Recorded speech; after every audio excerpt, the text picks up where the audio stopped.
അപ്പോൾ ഗൈസ്, ഒമാനിൽ ഇത്രയും നല്ല അതിമനോഹരമായ ഒരു സ്ഥലം ഉണ്ടായിട്ട് നിങ്ങൾ ഒമാനിൽ ഉണ്ടെന്ന് പറഞ്ഞിട്ട് കാര്യമില്ല കേട്ടോ. ഇങ്ങനെയുള്ള സ്ഥലങ്ങളൊക്കെ വന്ന് വിസിറ്റ് ചെയ്യുക. ഓക്കെ, അപ്പോൾ എന്തായാലും പൊളി സ്ഥലമാണ്, ജബലത്തറാണ്. ഒന്നും നോക്കാനല്ല, ഓടി വന്നോളി മക്കളെ, പൊളി. അപ്പോൾ നമ്മളങ്ങനെ ജബലത്തർ എത്തിട്ടോ. ജബലത്തറിൽ വരുമ്പോൾ നമ്മൾ ഈ സ്ഥലത്ത് അധികം ആരും വരാറില്ല. സൗഗ്ര എന്ന് പറഞ്ഞ ഒരു വില്ലേജാണ്. ഇങ്ങോട്ട് വരുമ്പോൾ വളരെയധികം ശ്രദ്ധിച്ചിട്ട് വരണം, കുറച്ച് ഡേഞ്ചറാണ്.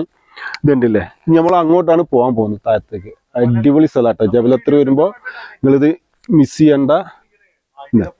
ജബലത്തറിലേക്ക് പോകുമ്പോൾ ഇങ്ങനൊരു സ്ഥലം അധികം ആൾക്കാരും പോയിട്ടുണ്ടാവില്ല. എന്താ വെച്ച് കഴിഞ്ഞാൽ ഈ ഒരു സ്ഥലത്തേക്ക് പോകണേ കുറച്ച് റിസ്ക് ഉള്ള ഏരിയയാണ്. നമ്മുടെ സ്വന്തം വണ്ടിയായിട്ട് പോകുമ്പോൾ ഡ്രൈവ് ചെയ്യാൻ നല്ല ബുദ്ധിമുട്ടാട്ടോ. നമ്മൾ ഒരു ഒമാനിനെ കൊണ്ട് പോയ കാരണമാണ് നമുക്ക് ഈ ഒരു സ്ഥലത്തേക്ക് എത്താൻ പറ്റുക. അത്രയും റിസ്ക് ഏരിയയാണ്. അപ്പോൾ ഇവിടെ അധികം ആരും ജബലത്തറിൽ പോകുമ്പോൾ അറിയാത്ത സ്ഥലമാണ്. സൗഗ്ര എന്ന് പറഞ്ഞ